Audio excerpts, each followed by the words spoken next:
Hi friends, నేనైతే ఈరోజు నాటేయడానికి వచ్చిన. ఈ మామయ్య వాళ్ళ పొలం అయితే ఇంత ముందుకు నాటేసి అయితే నెల 15 రోజులు అవుతుంది. నాటంతా చచ్చిపోయింది, పొలం బుడబుడ ఉండి.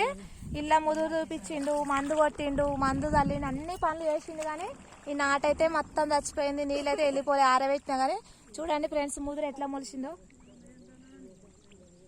మేమైతే ఇంతమంది వచ్చినాము. ఇంత ముందుకు ఈ మామయ్యకు మస్తు పెట్టుబడి అయింది, కానీ ఏనుకోలేదు, అంత చచ్చిపోయింది. మళ్ళీ మేము ఇంతమంది వచ్చినాము.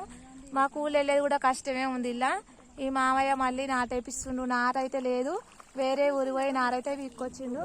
మళ్ళీ నాటేసిండు. చూడండి ఫ్రెండ్స్ ఎట్లుందో పొలం అయితే మస్తు ఘోరంగా అయింది. అక్కడ పోయి నారైతే మోసుకొస్తురు. చాలా కష్టం ఉంది. మామయ్యకైతే పెట్టిన పెట్టుబడి కూడా వెళ్ళడం కష్టం. చూసిరా ఫ్రెండ్స్, రైతు కష్టాలు ఎట్లుంటాయో. మీ సైడ్ కూడా పొలాలు ఇట్నే ఉన్నాయా, మంచిగా ఉన్నాయా లేదా చెప్పండి ఫ్రెండ్స్. మా పొలం అయితే మంచిగా ఉంది. ఇదైతే కాలువ పంటి పొలం కాబట్టి మొత్తం దిగవాటే.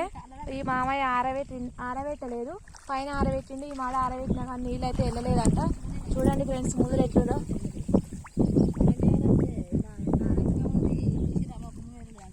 మేము వేసినా కానీ మామయ్య వేయలేదు అనుకుంటట్టుండి. ఈ ముదురు తీయాలి, మళ్ళీ నాటేయాలి, 2 పనులు అవుతున్నాయి ఫ్రెండ్స్. పని అయితే కానట్టుంది ఈరోజు. మస్తు ఎండ కొడుతుంది మళ్ళీ. ఓకే ఫ్రెండ్స్, ఇది పొలం ఇట్లుంటానైతే రైతులు మాత్రం నష్టపోవాల్సిందే. ఏం లాభం ఉండదు. పెట్టిన పెట్టుబడి వెళ్ళడం కూడా కష్టమే. మీ సైడ్ కూడా ఇట్నే ఉన్నాయా ఫ్రెండ్స్? కామెంట్ బాక్స్లో కామెంట్ చేయండి. ఓకే మరి, బాయ్.